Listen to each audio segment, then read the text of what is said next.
walked over and quietly disconnected the monitor from my finger. She looked around to make sure no one was watching, then she muttered, "One less thing for me to deal with." She left without reconnecting it. I couldn't understand why. A few minutes later, I felt a burning pain spread across my abdomen. It kept getting worse. I pressed the call button. Nothing. Again, nothing. I waited almost 20 minutes before the same nurse finally came back. Without even looking at me, she sighed dramatically. "You've already had pain medication."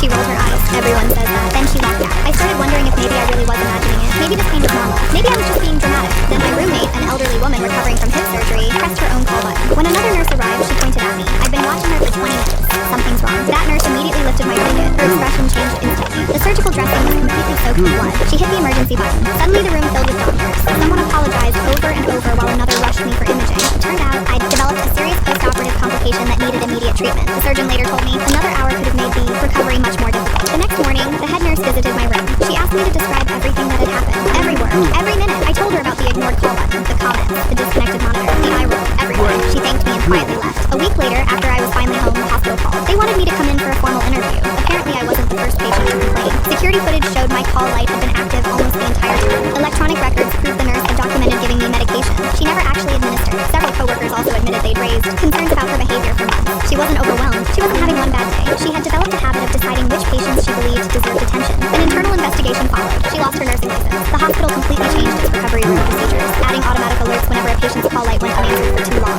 Months later, I received a handwritten letter from the elderly woman who had shared my room. She wrote, "I keep thinking about what would have happened if I hadn't spoken up." I wrote back, "You didn't just press a button. You reminded everyone in that room that patients deserve to be heard." Ever since then, whenever someone tells me they're afraid of being labeled a difficult patient, I tell them the same thing. Ask questions.